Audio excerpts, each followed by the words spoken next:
Madame, Monsieur de Rechef, bonjour. Après l'intervention du doyen Bernard Saint-Ville qui portait sur le thème « Les actions en pension alimentaire et garde d'enfants », nous sommes à présent parvenus au second thème de cette journée. C'est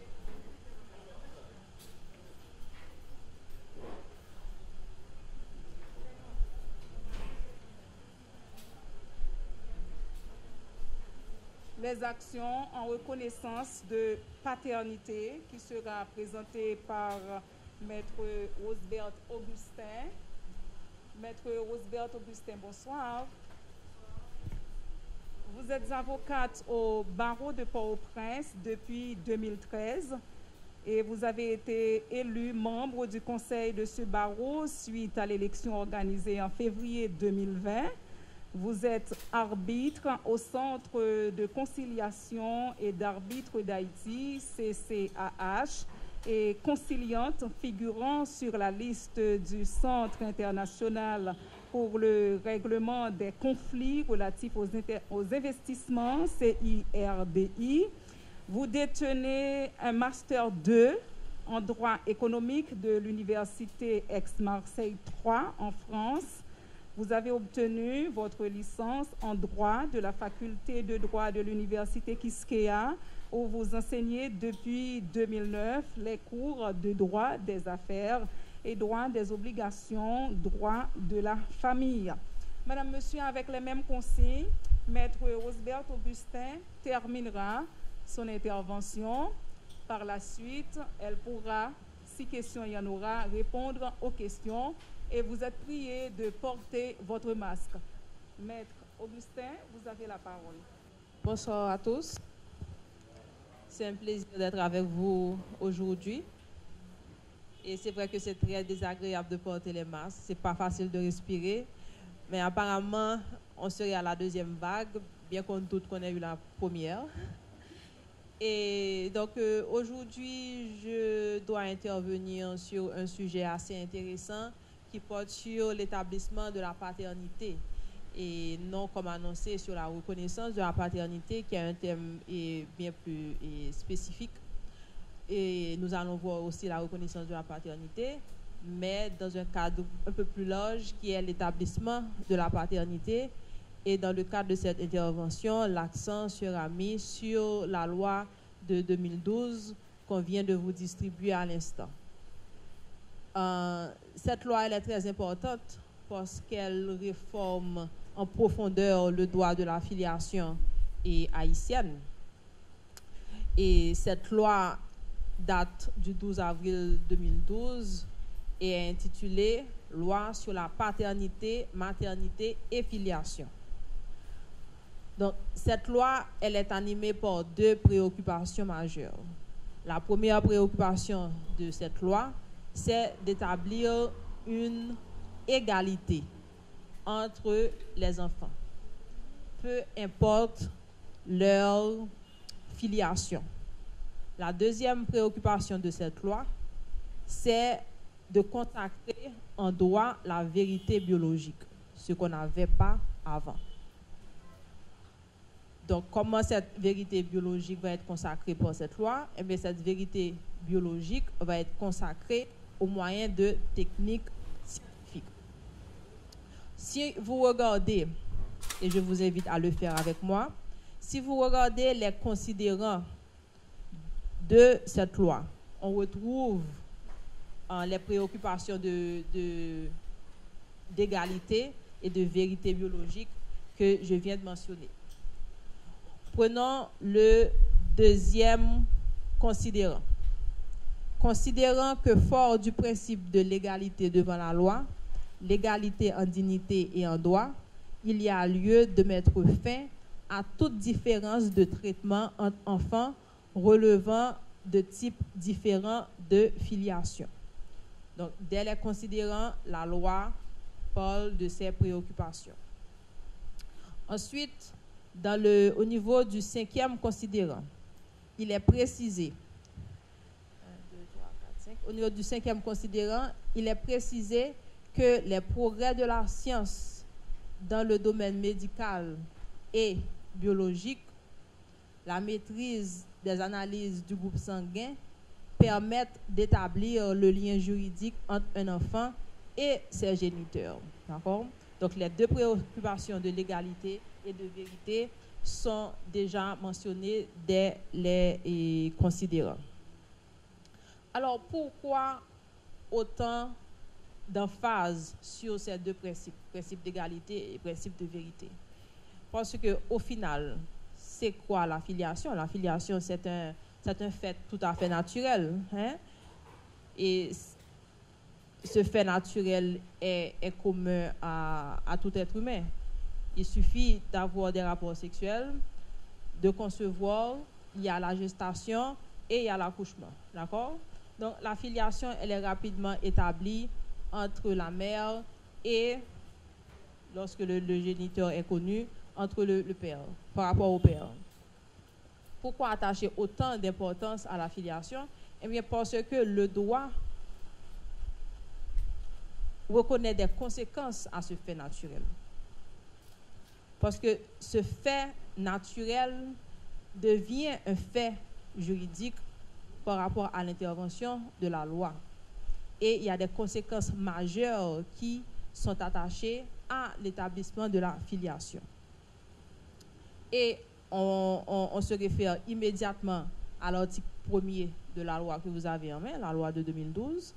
Et l'article 1er dispose, en son 3e alinéa, que la filiation engendre des droits et des obligations moraux et pécuniaires à la charge des parents et de leurs enfants. Donc voilà pourquoi il est important de pouvoir établir la filiation, parce que la filiation crée quoi? Des conséquences, des effets d'ordre moraux et des effets d'ordre pécuniaire. Donc, comment est-ce que la doctrine définit la filiation? Parce que la filiation n'est pas définie par la loi, mais par la doctrine. Eh bien, la filiation se définit juridiquement comme étant le lien de droit qui unit un individu à sa mère, donc dans ce cas, on parle de filiation maternelle, ou à son père, on parle de filiation paternelle. C'est la définition qui nous est donnée par Philippe Mallory et Hugues et Fulchiro dans leur article « La famille ». Mais aujourd'hui, ce qui nous intéresse plus particulièrement, c'est l'établissement de la filiation paternelle. Elle est plus qu'évidente par rapport à la mère, mais elle l'est moins par rapport au père, surtout en cas d'union illégitime, si je peux dire, ou plutôt lorsque le couple n'est pas marié. Et nous allons voir pourquoi. La loi de 2012, elle est très populaire, elle est très connue. Il y a eu une forte campagne autour de cette loi, mais on ne peut pas dire qu'elle est pionnière en ce qui a trait à la réduction de la discrimination entre les enfants naturels et les enfants légitimes. D'accord? Auparavant, il y a eu toute une série de lois et de conventions qui ont commencé le processus de l'égalité entre enfants naturels et enfants légitimes. Donc, c'est vrai que cette discrimination, elles étaient criantes, elles étaient injustes. Et, par exemple, l'enfant légitime avait une vocation successorale, donc pouvait succéder à ses parents, d'accord? Tandis que l'enfant naturel n'avait pas de vocation successorale. Et l'enfant naturel reconnu par son géniteur, par son père, ne rentrait pas dans la famille de son auteur et n'avait pas la vocation successorale. Et si on lit l'article qui est maintenant abrogé, l'article 308 qui est abrogé depuis 1944. Donc, à titre de rappel, en 1944, le décret loi du 22 décembre 1944 ouvre la possibilité de rechercher judiciairement la paternité, ce qui n'était pas possible avant. Il y avait une interdiction de rechercher la paternité. Donc c'est un pas quand même important, Mais l'enfant adultéré ne bénéficie pas de cette possibilité. Il n'y a pas encore, en 1944, la possibilité pour un enfant adultéré de rechercher judiciairement son père. En 1959, on a le décret du 27 janvier 1959 qui établit le principe de l'égalité entre les filiations naturelles et légitimes. Donc c'est encore un pas vers l'égalité et entre enfants. Mais encore une fois, cette égalité, elle reste partielle parce que, encore une fois, l'enfant adultéré est mis de côté, il est écarté. Enfin, on a la Constitution de 1987. La Constitution de 1987 consacre plus de 2 articles à la protection de la famille. Article 259. L'État protège la famille, base fondamentale de la société. L'article 260 de la Constitution. L'État doit une égale protection à toutes les familles, qu'elles soient constituées ou non dans les liens du mariage. Il doit procurer aide et assistance à la maternité, à l'enfance et à la vieillesse. Article 261 de la Constitution. La loi assure la protection à tous les enfants. Tout enfant a droit à l'amour, à l'affection, à la compréhension et aux soins moraux et matériels de son père et de sa mère. Donc déjà, la Constitution garantit aussi l'égalité et la protection aux enfants. En 1995, l'État signe la Convention sur les droits des enfants. Et cette convention, elle est intéressante. Et surtout l'article 2.2 de cette convention doit être lu. Selon cet article, les États partis prennent toutes les mesures appropriées pour que l'enfant soit effectivement protégé contre toute forme de discrimination ou de sanction motivée notamment, je ne cite pas le tout, mais motivée notamment par la situation juridique de ses parents. Okay? Et par situation juridique des parents, on peut prendre en exemple la situation matrimoniale de leurs parents. Donc, est-ce qu'il s'agit de parents mariés ou, au contraire, est-ce qu'il s'agit de parents vivant en concubinage? L'article 7 de cette convention aussi établit le droit pour tout enfant de connaître ses parents et d'être élevé par eux dans la mesure du possible. Donc, nous voyons à peu près 5 textes qui ont commencé à établir le principe de la non-discrimination qui, en fait, est complété par la loi de 2012. Donc, la loi de 2012 n'est pas une loi pionnière en ce sens. Donc, voilà, ces rappels visaient à démontrer que la législation haïtienne a quand même connu pas mal de réformes au fil du temps sur la question de la légalité l'égalité entre les filiations. La loi de 2012, elle est pionnière dans la mesure où elle consacre le principe de la vérité biologique, ce que le droit haïtien ignorait jusqu'à présent. Donc, aujourd'hui, nous allons parler de l'établissement de la paternité. La paternité peut s'établir de différentes manières.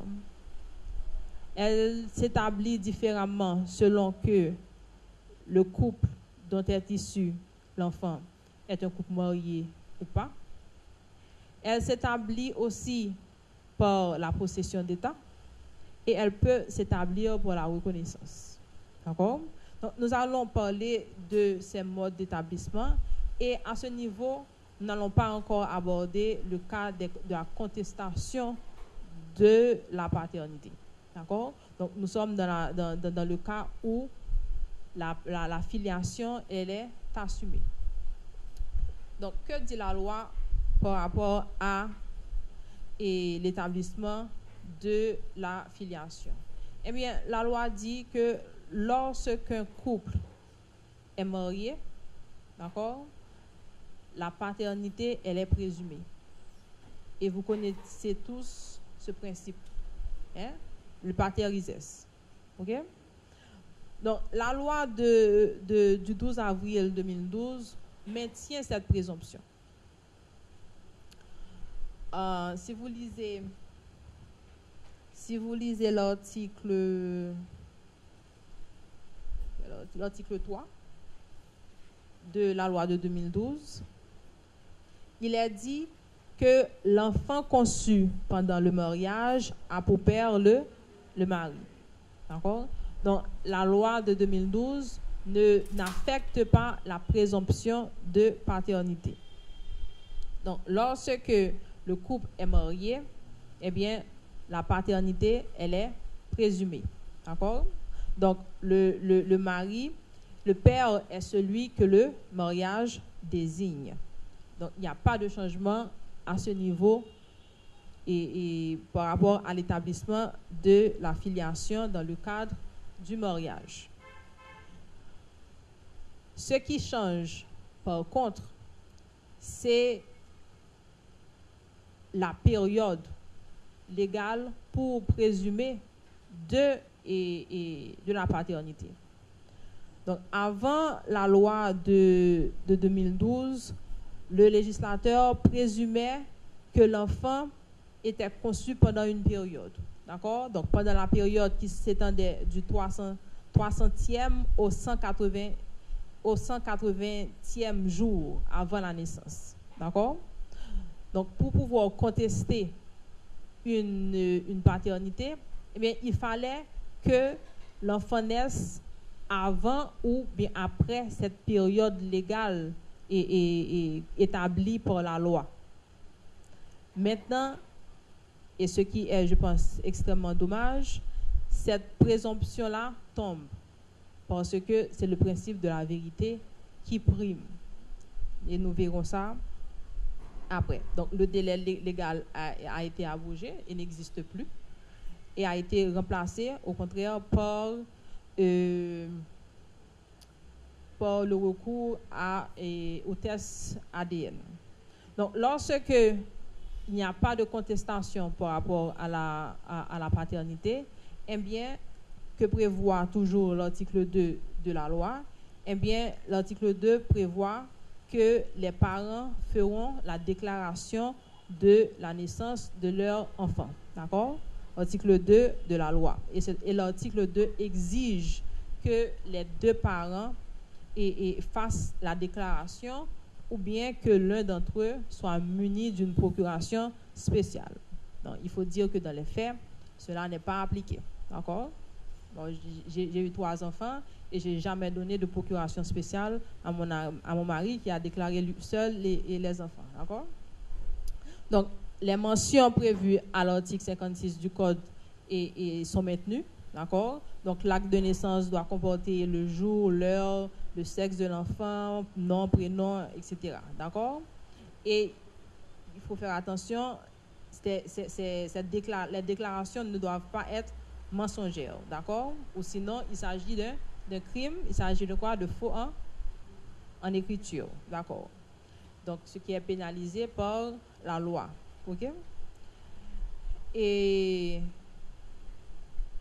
donc là, c'est au niveau de la présomption de paternité issue du principe pater-ises. OK?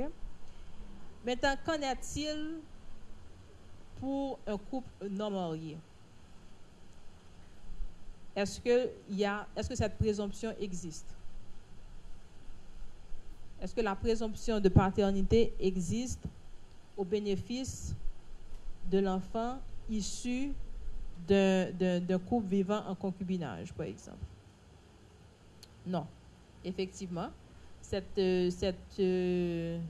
présomption n'existe pas, mais l'enfant la filiation sera établie par rapport à la personne qui en fait la déclaration. D'accord? Si c'est la mère qui fait la déclaration, la filiation sera établie uniquement par rapport à la mère. Si c'est le père, eh bien c'est et la filiation sera établie par rapport au père et par rapport à la mère. D'accord? Donc, la personne qui fait la déclaration de naissance de l'enfant, eh bien, la filiation est établie à l'égard de cette personne-là. Et c'est le même principe que pour la filiation légitime. Donc, il faut que l'auteur ou le géniteur ou la mère se déplace et aille faire la déclaration par devant l'officier de l'état civil. Maintenant, il y a aussi un autre moyen lorsque il n'y a pas le couple n'est pas un couple marié. Il y a la reconnaissance. La reconnaissance, c'est aussi une manière d'établir la filiation entre le père et son enfant. D'accord? Donc, lorsque le père n'a pas reconnu l'enfant, n'a pas fait la déclaration de naissance de l'enfant, il est possible pour ce père de reconnaître son enfant. D'accord? Donc, il s'agit aussi d'un acte authentique. Cette déclaration doit se faire par devant l'officier de l'état civil. D'accord? Donc, l'officier peut faire mention de la reconnaissance dans l'acte de naissance, même ou cela peut être fait dans un acte séparé. Okay? Donc, à ce moment-là, il n'y a aucun problème, il n'y a aucun conflit. L'enfant, qu'il soit issu du mariage ou qu'il soit issu d'une relation et de concubinage, eh bien, l'enfant a les mêmes droits par rapport à ses parents. D'accord?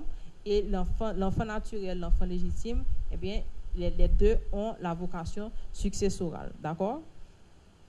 Maintenant, est-ce qu'il y a un autre moyen pour établir la filiation? Est-ce qu'il existe un autre moyen d'établir la filiation? Est-ce que vous avez déjà entendu parler de la possession d'État? La possession d'État. OK. Eh bien, la possession d'État est aussi un moyen d'établir la filiation entre un enfant et son père. Donc, la possession d'État permet de présumer la filiation. OK? Et la possession d'État est particulièrement utile en matière de paternité naturelle en cas de concubinage ou pour contester ou pour paralyser la contestation de la filiation. D'accord? Quand est-ce qu'intervient ce mode d'établissement de la filiation? La possession d'État intervient en fait quand il n'y a pas d'acte de naissance, il n'y a pas de titre. D'accord? À ce moment-là, le législateur a voulu reconnaître le lien social qui existe entre l'enfant et son parent. D'accord? Parce que la preuve du lien et l'acte de naissance n'existe pas, eh bien, le législateur prévoit un autre moyen d'établir le lien entre l'enfant et son père, entre l'enfant et sa mère. Et comment est-ce que ça se passe par rapport à l'établissement de ce lien? Mais il faut se référer à l'article 300 du Code civil et 301 du Code civil. Donc, comme je disais, de manière générale, le législateur a voulu tenir compte du fait que le lien de filiation n'est pas seulement biologique. OK? Donc, il y a aussi un lien affectif et un lien sociologique. C'est pour ça que la possession d'État existe. Comment est-ce que cette possession d'État est constituée? Quels sont les éléments constitutifs de la possession d'État? Eh bien, l'article 301 du Code civil donne les éléments qui composent la possession d'État. Il faut le nom. Donc, il faut que l'enfant porte le nom du père ou porte le nom de la mère. Comme aujourd'hui, on parle de l'établissement de la paternité, de la filiation paternelle, on va simplement dire qu'il faut que l'enfant porte le nom du père. Il faut que l'enfant ait été traité par le père comme étant son enfant. D'accord? Donc, il y a le traitement. Le traitement se traduit par les soins que l'enfant reçoit, par l'attention que l'enfant reçoit, par la présence de l'enfant et au sein de la famille, etc. OK? il faut aussi la renommer. Donc, il faut que tout le monde, l'opinion de l'entourage, il faut que tout le monde au sein de la famille puisse affirmer que cet enfant est connu comme étant le fils d'un tel. D'accord? Donc, il faut le nom. Et donc, l'enfant porte le nom de son père. Cela peut être prouvé par les différents documents domestiques que l'enfant détient. D'accord? Et son carnet de vaccination, son passeport, etc. D'accord? Et le traitement ou tractatus, et qui a un élément extrêmement déterminant parce que c'est cet élément qui permet d'établir le lien affectif entre l'enfant et son père. Et donc l'enfant doit être traité comme étant un enfant, éducation, entretien, etc. Et enfin, il faut la renommer l'opinion commune de l'entourage, okay, de la société, du pasteur, etc. D'accord? Donc, il faut qu'au niveau social, on puisse établir le lien entre l'enfant et son père. Donc, ces différents éléments, okay, qui sont des faits, forment un faisceau d'indices qui va permettre au juge de dire et de constater que l'enfant a la possession d'État. D'accord? Donc, la possession d'État s'établit par un jugement. D'accord? Donc, voilà. Nous avons vu les trois moyens d'établir la possession. OK? Elle s'établit par une présomption lorsque les parents sont mariés. D'accord? C'est la présomption pater iuris. Elle s'établit par la reconnaissance et elle s'établit aussi par la possession d'État. Maintenant, dans quelle mesure est-ce que la loi de 2012 va modifier, contrarier ou va modifier ces trois modes d'établissement de la possession? On va voir dans quelle mesure par rapport à la présomption pater iuris. Est-ce qu'il s'agit, selon vous, d'une présomption simple? Est-ce que cette présomption accueille la preuve contraire? Oui.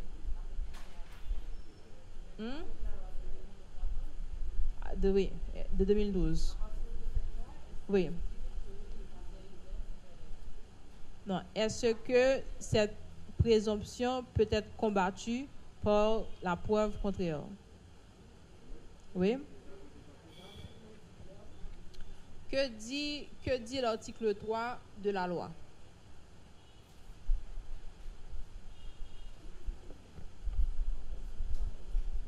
Je vous invite à lire l'article 3.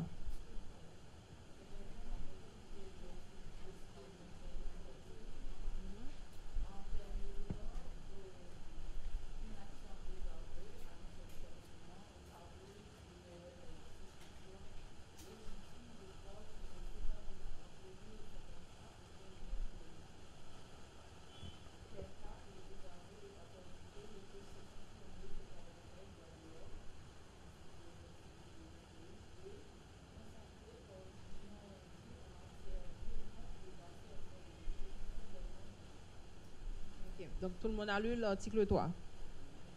Oui? OK.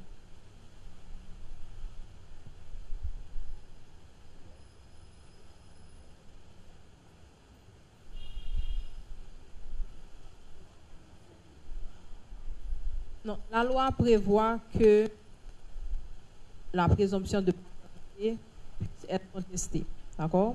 Donc, au sein même de l'article 3, au niveau de l'article 3, il y a une remise en cause de la présomption. Et cette remise en cause se fait à travers le désaveu de paternité. Donc, l'action en désaveu de paternité a pour but de renverser la présomption de paternité. Donc, avant 2012, il était extrêmement difficile pour un père de contester sa paternité. Donc, on peut se référer aux articles 293 à 295 du Code civil. Il était extrêmement difficile pour un père de contester sa paternité. Pour pouvoir contester sa paternité, il fallait, avant 2012, il fallait démontrer que durant la période de conception de l'enfant, le père était dans l'impossibilité de cohabiter avec sa femme. Donc, vous savez ce que ça veut dire cohabiter. Oui? Donc, cohabitation, il n'était pas en mesure d'avoir des rapports sexuels avec sa femme, soit pour cause de maladie, soit pour cause d'éloignement. D'accord? Donc, il fallait commencer par démontrer ça. Il fallait que l'enfant naisse avant 180 jours. OK? Et il fallait que le mari n'ait pas eu connaissance de la grossesse ou qu'il n'ait pas assisté à l'accouchement.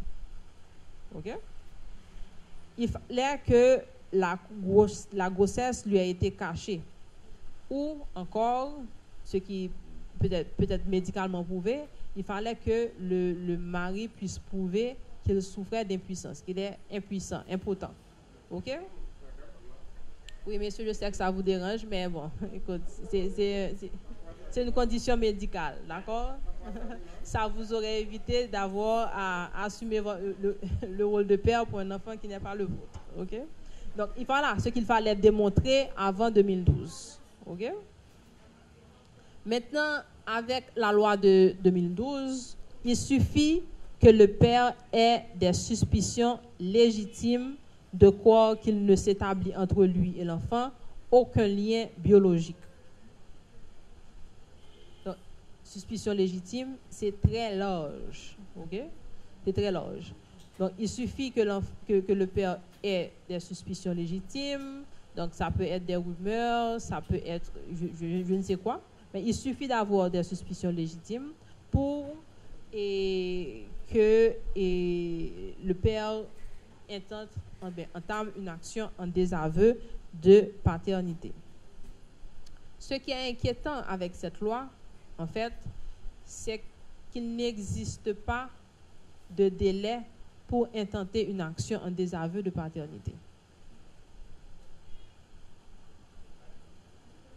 C'est vrai que l'article 297 du Code civil n'est pas expressément abrogé. D'accord? Parce que cette loi-là cite les articles qui sont abrogés. Mais l'article 297 n'est pas expressément abrogé, mais lorsqu'on lit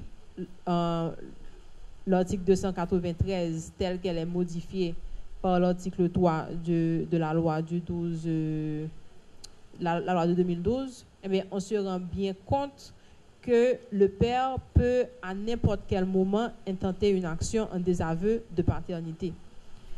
Et ceci tranche avec les dispositions de l'article 297 qui accordait au contraire un délai d'1 mois ou de 2 mois à partir de la naissance de l'enfant pour intenter une action en désaveu de paternité.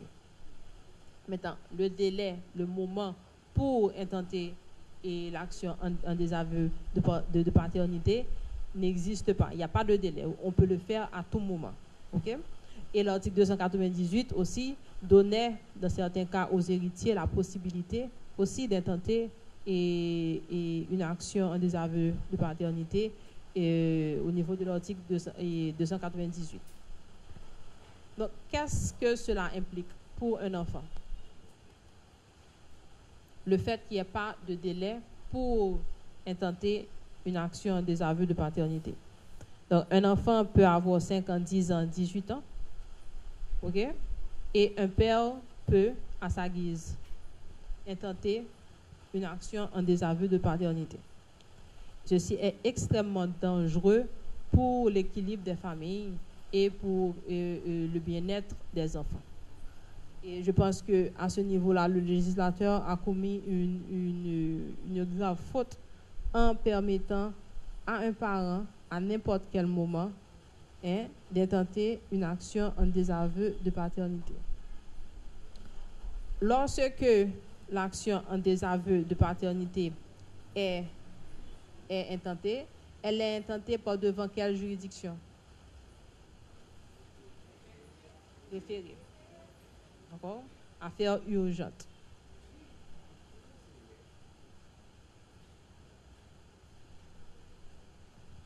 Maintenant, qui peut intenter l'action en recherche de paternité?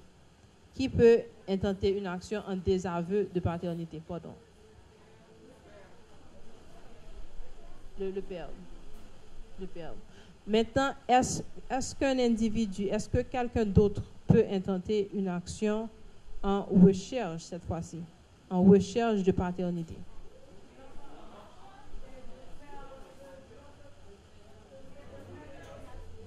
Maintenant, est-ce qu'il y a une échelle entre la possession d'État comme mode d'établissement, entre l'acte de naissance comme preuve et entre le test ADN que va demander un juge?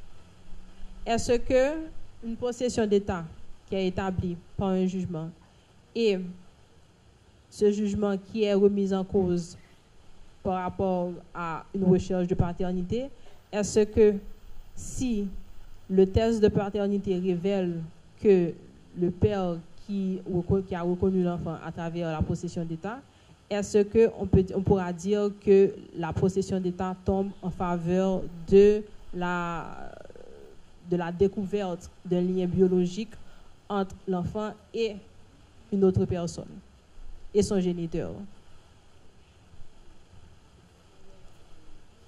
Est-ce que la vérité biologique combat ou bien met en retrait la possession d'État?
Alors, ce que je voudrais comprendre, ou bien ce que j'inviterais tout le monde à comprendre, c'est normalement les effets juridiques de la reconnaissance. Parce qu'il va y avoir, dans l'intervalle, l'éventualité d'un ensemble de transactions sur le plan juridique qui vont déjà établir une situation.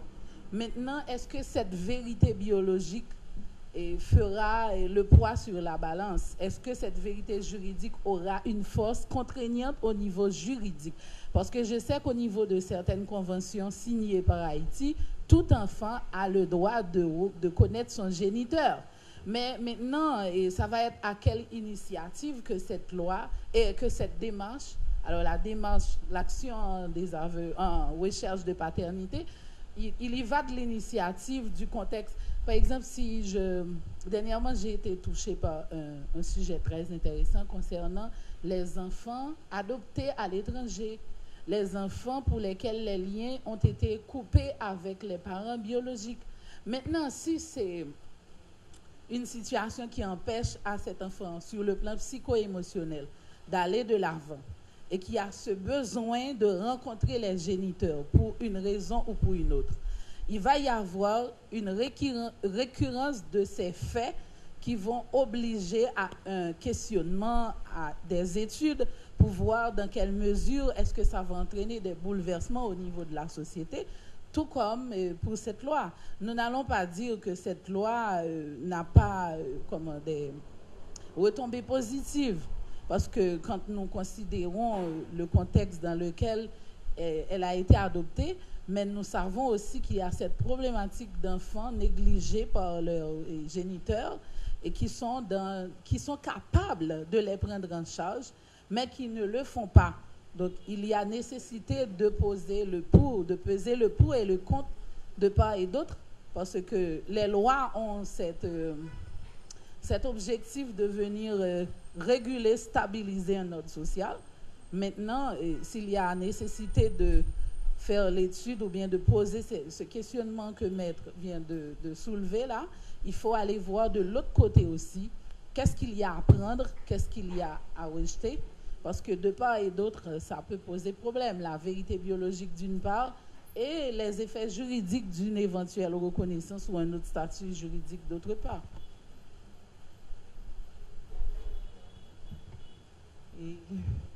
Bonjour tout le monde. Merci de votre intervention. C'est très, très intéressant. Et surtout avec ce questionnement. Moi, je pense qu'on on fait face à un dilemme. La vérité biologique et la vérité sociologique par rapport à la possession d'État. Avec la possession d'État, il n'y a pas un titre.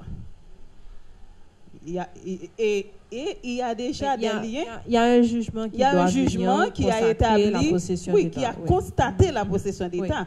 Mais ce n'est pas un titre naturel, comme le père a déclaré son enfant au départ. C'est un établissement judiciaire. De la filiation. Oui. Ouais.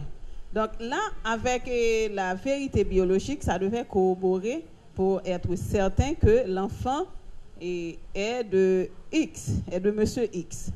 Mais maintenant, si avec la décision biologique, on a pu constater qu'il n'y a aucun lien entre les deux, est-ce qu'on va maintenir la possession d'État?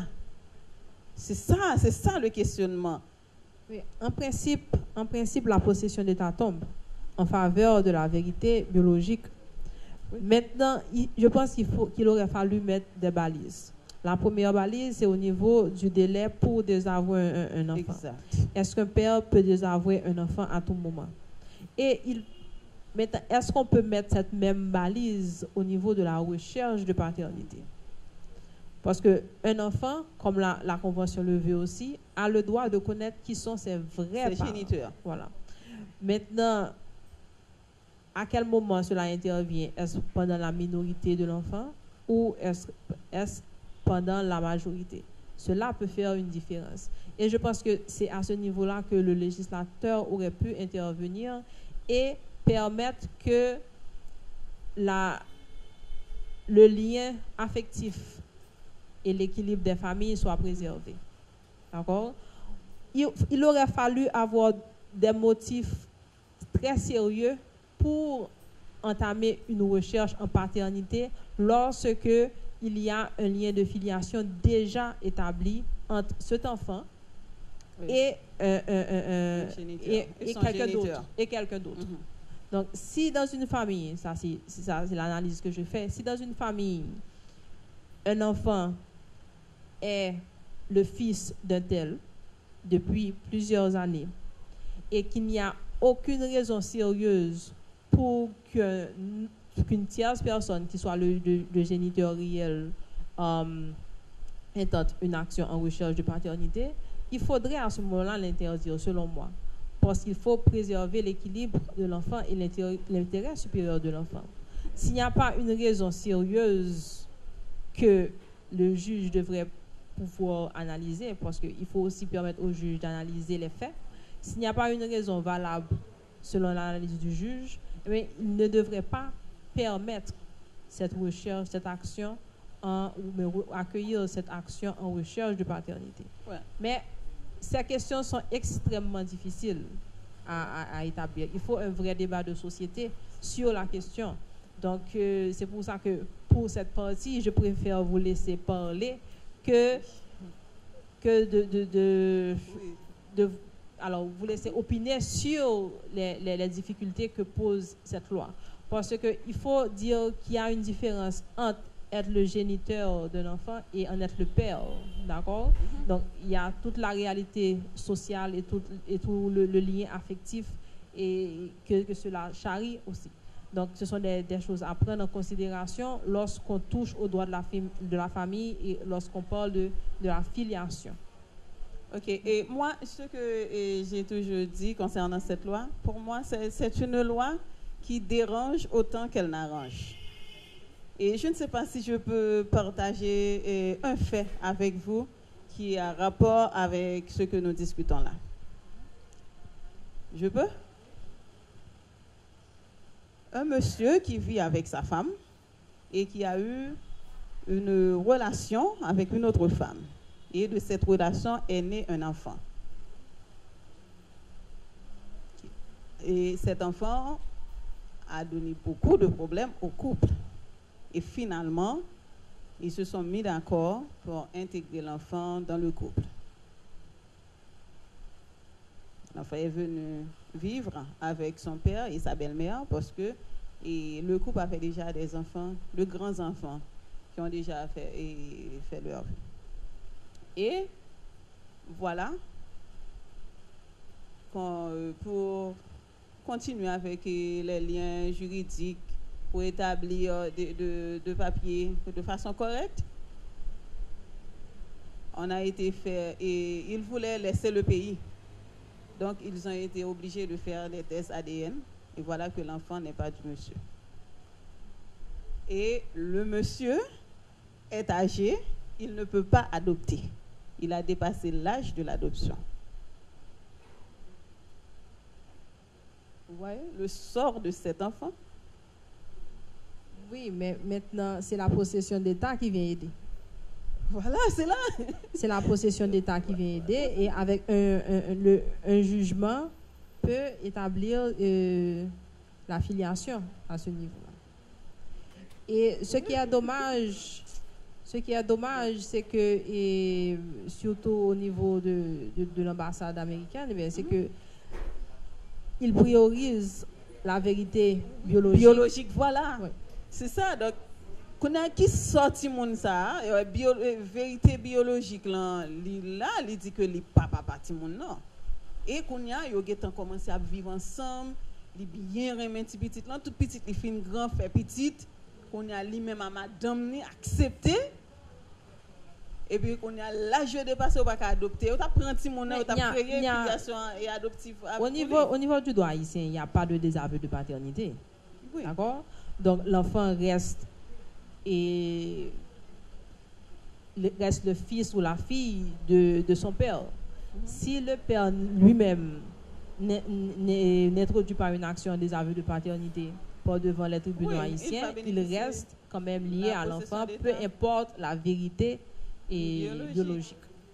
D'accord? Parce qu'il faut comprendre que le fait de savoir, le fait qu'il y a eu un test ADN n'emporte pas automatiquement des aveux de paternité. D'accord? Ça ne coupe pas le lien entre le père et son enfant.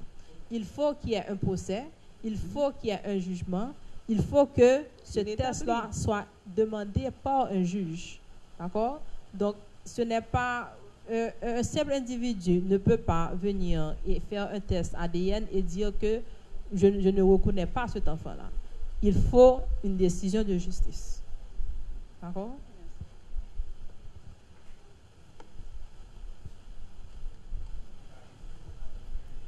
Je vous remercie, Maître Roosevelt, pour votre intervention. Mon souci, c'est par rapport à l'article 213 du Code civil qui traite le délai de viduité.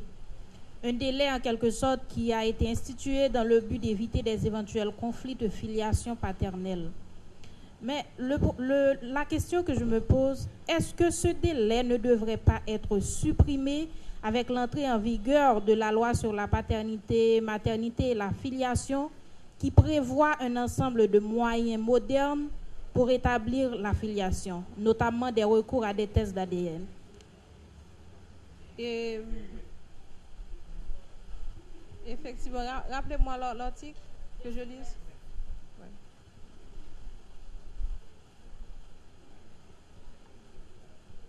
Article 213. La femme ne peut contracter un second mariage qu'après une année révolue depuis la dissolution du mariage précédent. Effectivement, l'intérêt du délai de viduité, c'était d'éviter la confusion de paternité. Et entre l'ex-époux et le nouveau époux. Maintenant, avec le test ADN, je pense effectivement, personnellement, je pense que ce délai ne devrait plus être imposé à la femme, surtout qu'il s'agit d'une disposition restrictive de liberté. Donc, étant donné qu'il s'agit d'une disposition qui restreint la liberté de la femme, donc le droit à la femme et au mariage, je pense que ce délai devrait tomber par rapport à maintenant l'existence du test ADN. Mais certains juristes pensent le contraire, en disant qu'il vaut mieux éviter d'intenter des actions, des aveux de paternité, des actions en recherche de paternité qui pourrait bouleverser la vie de famille et aussi ne pas être dans l'intérêt supérieur de l'enfant que de se priver pour un moment de mariage. Donc, personnellement, je pense que la femme devrait être libérée de cette restriction qui est imposée à la femme, étant donné que c'est elle qui porte l'enfant. Mais d'autres juristes pensent le contraire.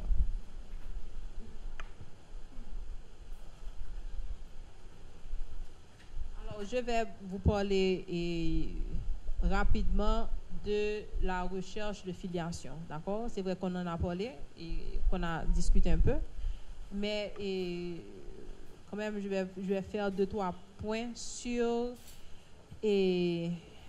la question. Donc, quel est l'intérêt de l'action en recherche de paternité?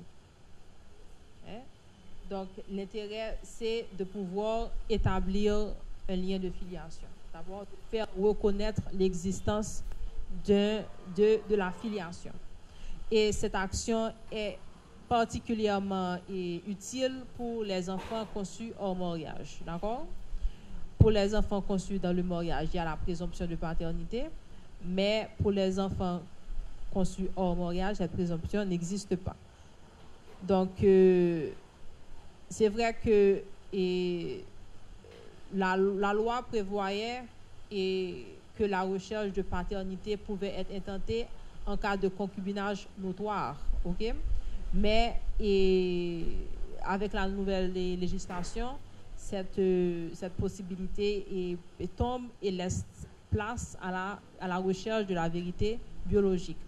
Donc, quels sont les caractères de l'action en recherche de paternité? Eh bien, cette action, comme toute action liée à l'état civil, elle est indisponible et elle est imprescriptible. D'accord? Et qui peut intenter cette action? Donc, quelles sont les parties à l'action? Donc, l'enfant, déjà. OK? L'enfant est le demandeur. OK? Donc, s'il est majeur, il n'a pas besoin d'être représenté par l'un de ses parents, mais s'il est mineur, eh bien, il est représenté par le parent qu'il a reconnu, ok? Ça peut être sa mère, c'est la mère, ou par son tuteur, ok? Article 7 de la loi du 12 avril 2012. Quel est le tribunal compétent pour une action en recherche de paternité? Eh bien, l'affaire, elle est considérée comme étant urgente, d'accord? Dans ce cas, elle est introduite par devant le tribunal des référés. Oui.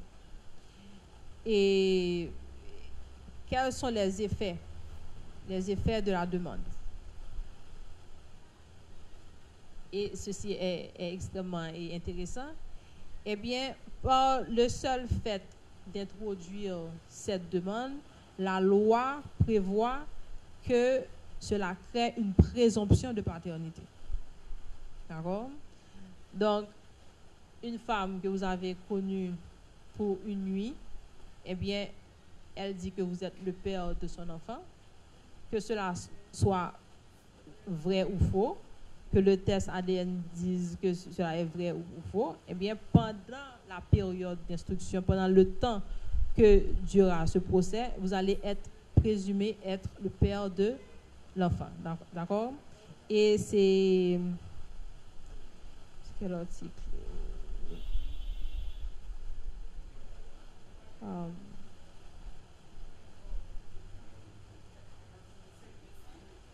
5. Voilà. Article 5. Au cas où le parent, marié ou non, nierait tout lien biologique avec l'enfant qui réclame sa filiation et refuserait de le reconnaître, il sera, en attendant le résultat du test, présumé en être le géniteur à compter de l'action en recherche de paternité ou de maternité introduite par le tuteur de l'enfant. Donc, pendant cette période, en attendant le résultat du test, la loi vous impose d'agir envers l'enfant comme s'il était effectivement votre enfant. D'accord? Donc, vous allez prendre soin de l'enfant en attendant et d'avoir les résultats du test ADN. Et quels sont les modes de preuve? Eh bien, c'est la preuve ADN qui devra établir est-ce qu'effectivement il y a un lien entre l'enfant et le père présumé. D'accord? Donc, le test ADN est ordonné d'office par le juge, ok? Et le juge doit nommer 3 experts biologiques assermentés. D'accord? Et important, cette mesure d'instruction-là, eh bien, est insusceptible de recours. Vous ne pouvez pas faire recours et contester cette décision du juge. Et la loi prévoit, mais cela n'est pas fait, la loi prévoit que pour les petites bourses, il sera alloué des crédits budgétaires annuels. D'accord? Donc, ces crédits budgétaires annuels sont destinés à couvrir le coût des tests ADN au profit des petites bourses. Donc, on attend toujours le décret d'application.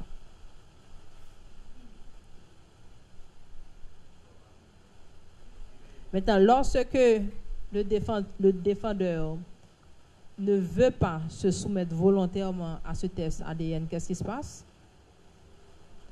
Il sera contraint par corps. OK? Oui. Et cette contrainte est exercée par qui? Par le commissaire du gouvernement à la requête du juge. D'accord?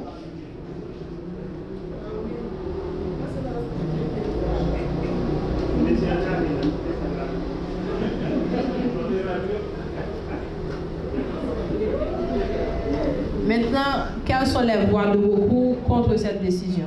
Est-ce qu'il en existe? Oui, la cassation.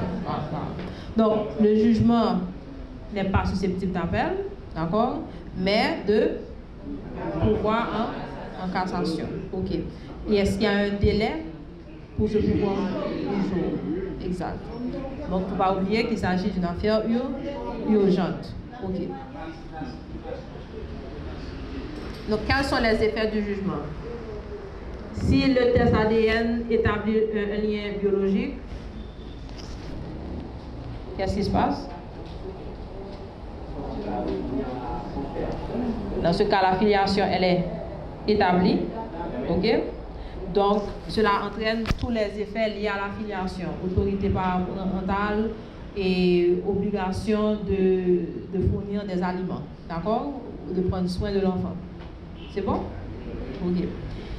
Et donc, et automatiquement, l'enfant a la vocation successorale. OK? Maintenant, qu'arrive-t-il si le test ADN révèle qu'il n'y a pas de lien? Hein? Oui.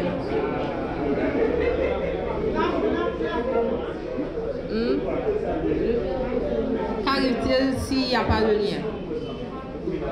Article 6. La femme ou l'homme qui indiquerait à tort quelqu'un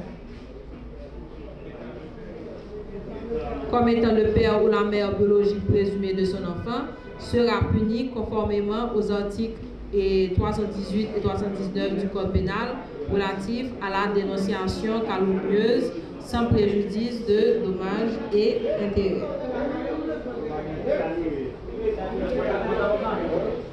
Vous pouvez ne parlez pas en même temps, s'il vous plaît. Est-ce que vous pensez que c'est suffisant?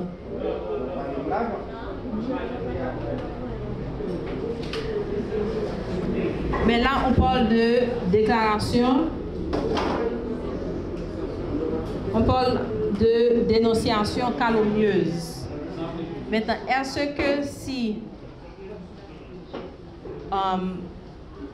la mère prouve qu'il y a eu effectivement des rapports sexuels, mais qu'il y a eu une relation amoureuse pendant un temps déterminé, est-ce qu'on pourra dire qu'il s'agissait d'une dénonciation calomnieuse, même si le test révèle qu'il n'y a aucun lien biologique entre le demandeur en justice et le défendeur?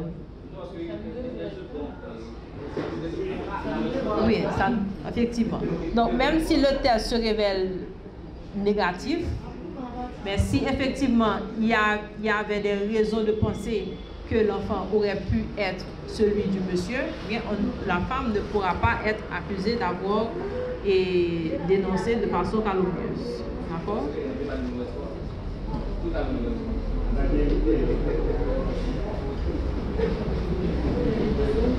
Ok? Donc, le demandeur peut être condamné à des dommages et intérêts si sa dénonciation, mais son action est fantaisiste. D'accord? Si vous voyez que la semble gagner l'argent à moi laisser les journaux comme domaine, tu vois?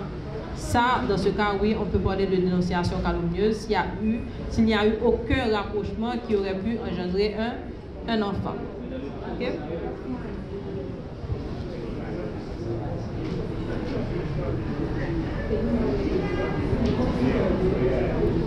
Maintenant, qu'en est-il de... Ça, c'est pour la recherche de paternité. Qu'en est-il pour le désaveu de paternité?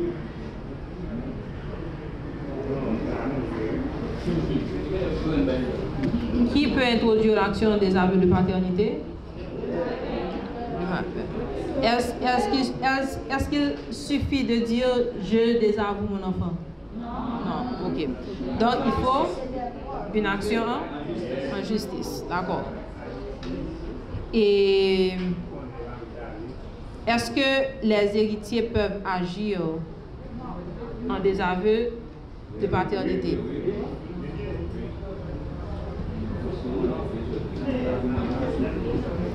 Est-ce que les héritiers peuvent agir en désaveu de paternité? Sauf si non, sauf si le père décède alors qu'il a intenté l'action. D'accord? Si l'action est en cours, pendant que l'action est en cours et que le père qui désavoue décède, les héritiers peuvent continuer l'action. D'accord? Ok. Mais les héritiers ne peuvent pas intenter l'action en désaveu de paternité.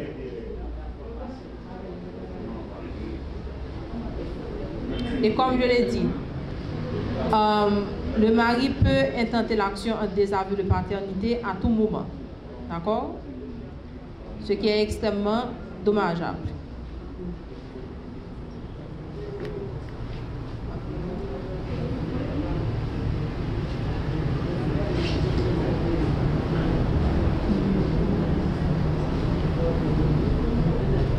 Quels sont les modes de preuve? Quels sont les modes de preuve? dans le cadre de l'action des aveux de paternité? Quoi?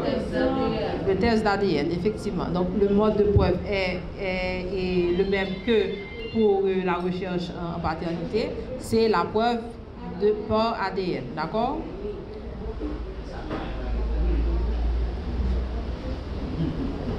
Maintenant, lorsqu'on parle de suspicion légitime, est-ce que des rumeurs peuvent constituer une suspicion légitime?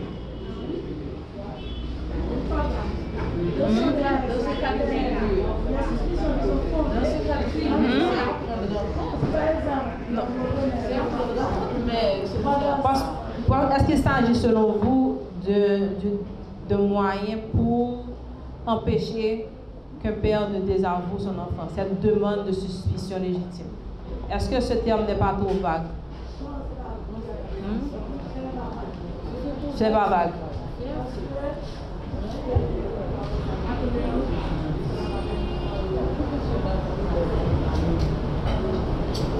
C'est assez vague, mais est-ce que ce n'était pas dans un souci aussi d'empêcher des actions à outrance en recherche de paternité que le législateur l'aurait inséré? Mais ce serait bien aussi que ce soit défini.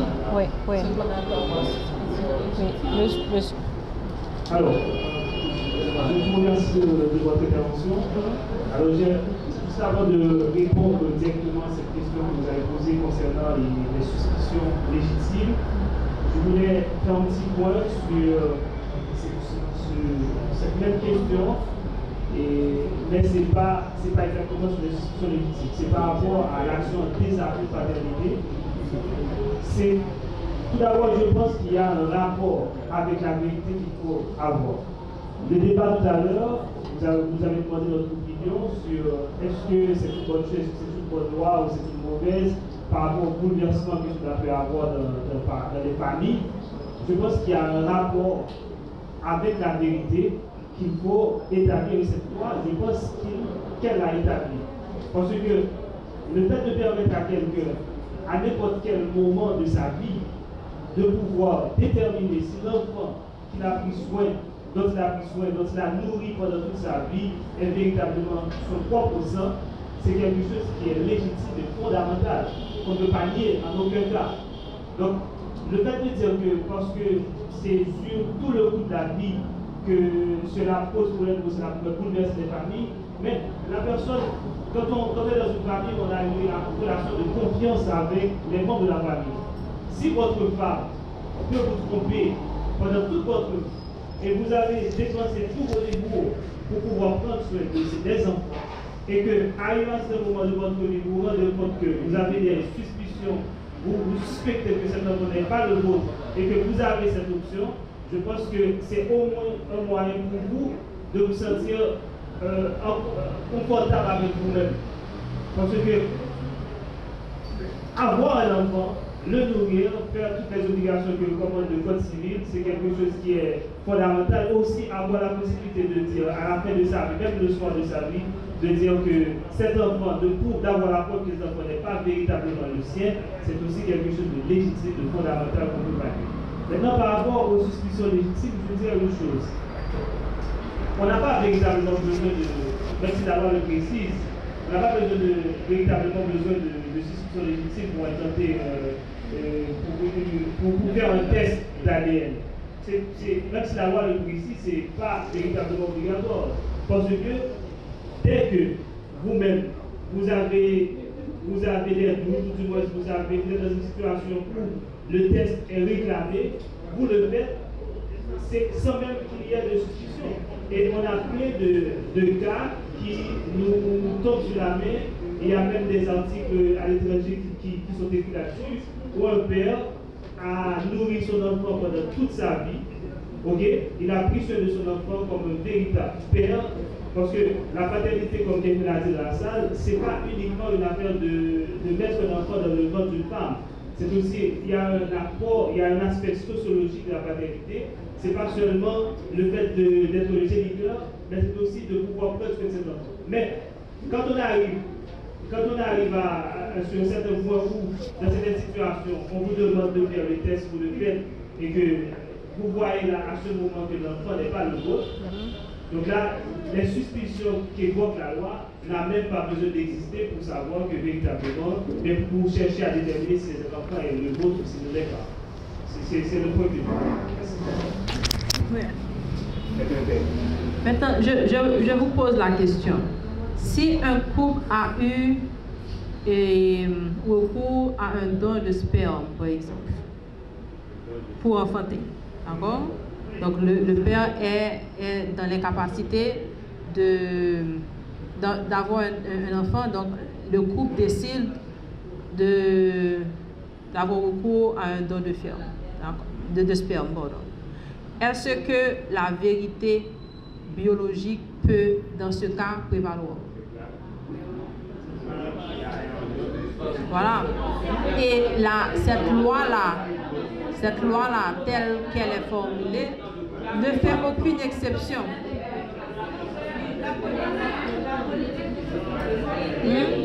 Oui.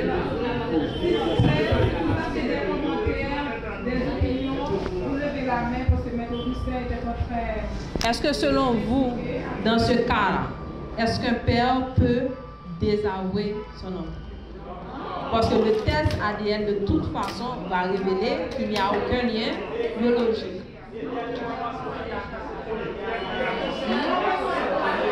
Voilà. Oui.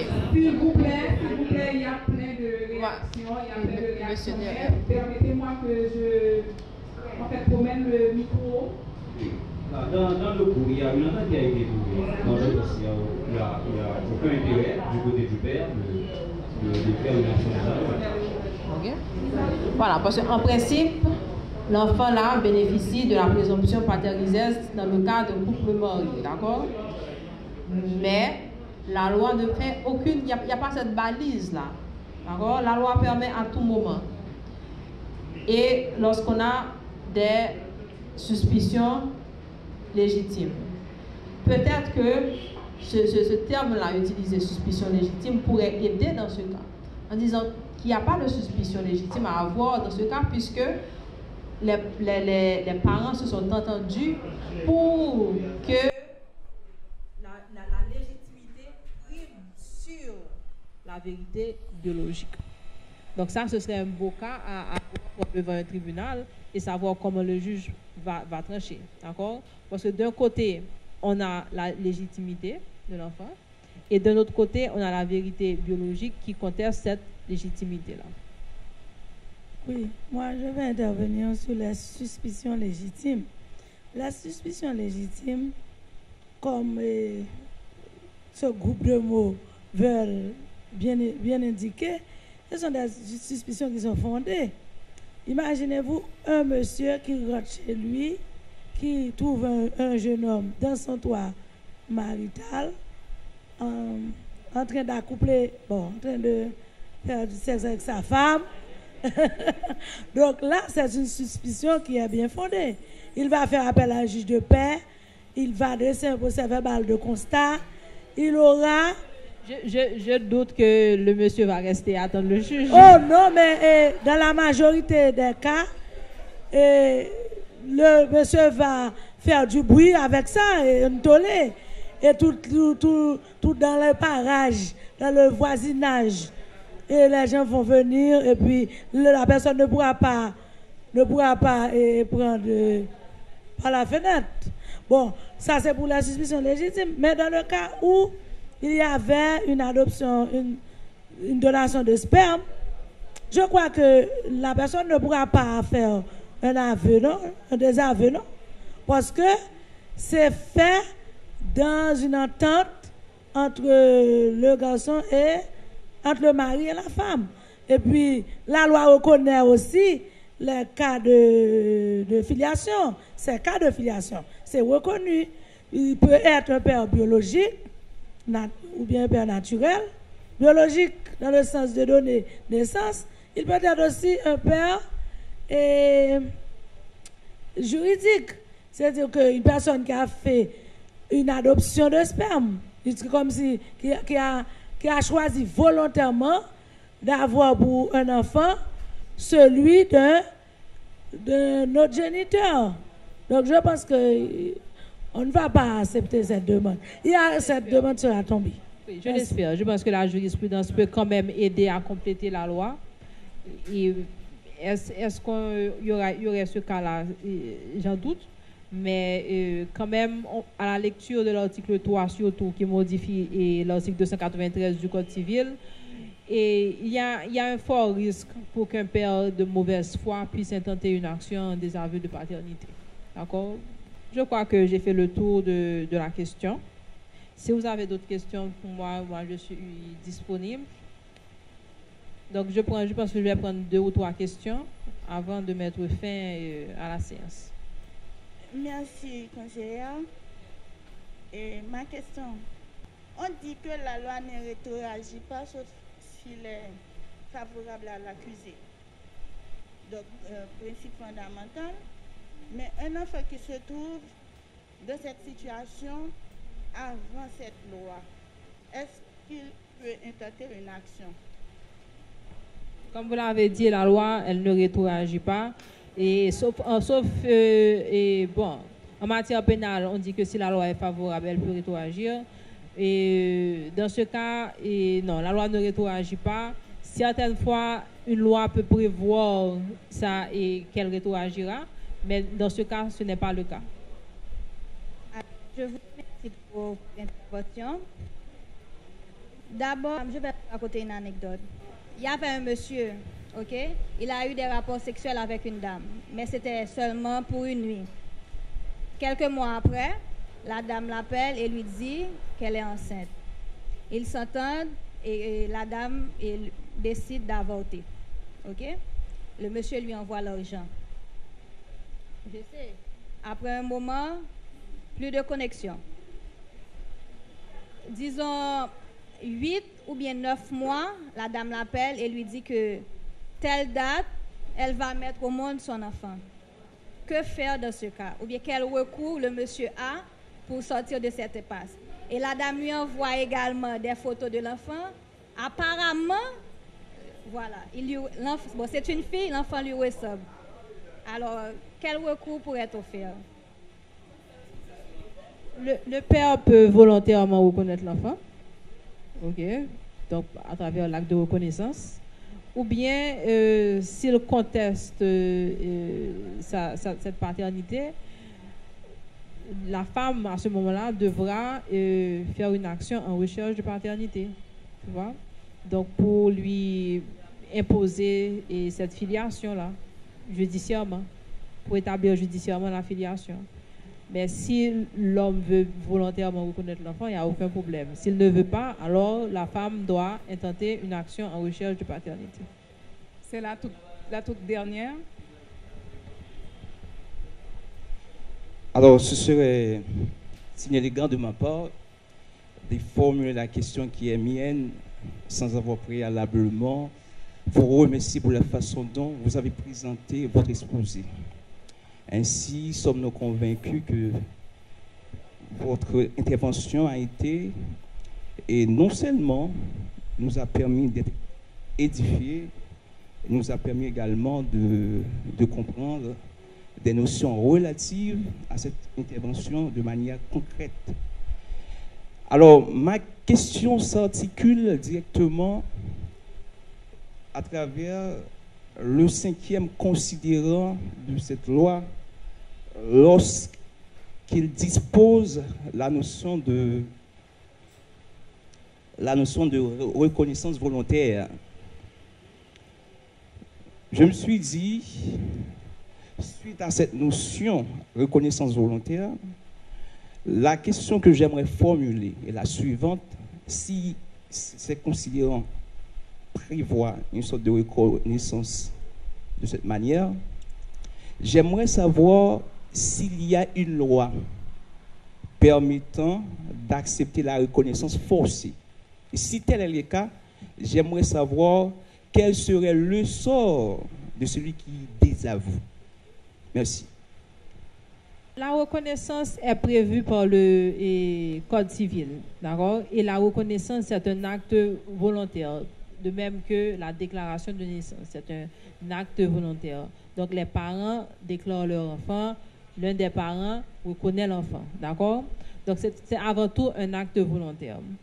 Maintenant, s'il y a contestation au niveau de la filiation, s'il y a une contestation, cette reconnaissance-là, elle n'est pas volontaire, elle devient forcée. OK? Donc, tout établissement de filiation, tout établissement judiciaire de filiation est en quelque sorte impose une reconnaissance forcée. Parce que c'est une décision qui exige du père qu'il reconnaisse et prenne soin de son enfant. D'accord? Donc, il établit le lien et établit aussi sa qualité de géniteur et de père. Donc, la reconnaissance, lorsqu'elle n'est pas volontaire, elle est forcée. Je ne sais pas.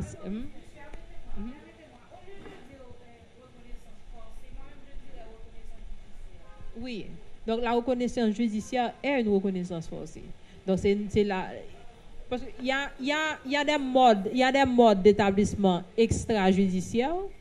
Donc, on a la présomption de paternité, on a la possession d'État, la possession d'État, il faut dire qu'elle est aussi une judiciaire, parce qu'il faut un jugement déclaratif, d'accord, qui reconnaît la possession d'État. Donc, il y a les modes extrajudiciaires où il n'y a pas de contestation, et lorsqu'il y a contestation, eh bien, le mode d'établissement devient judiciaire. Et à ce niveau-là, on peut parler de reconnaissance forcée ou reconnaissance judiciaire. Merci à tous pour votre attention et votre participation. Ça a été un plaisir.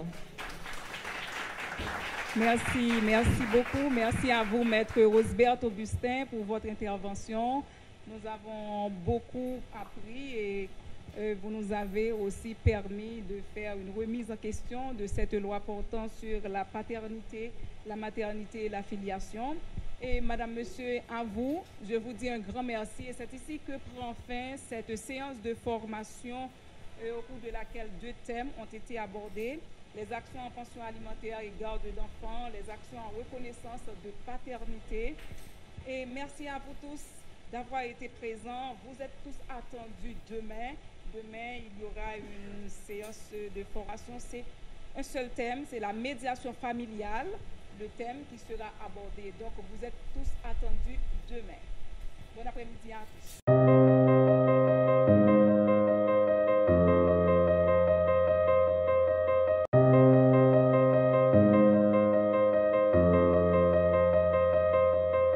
Thank you.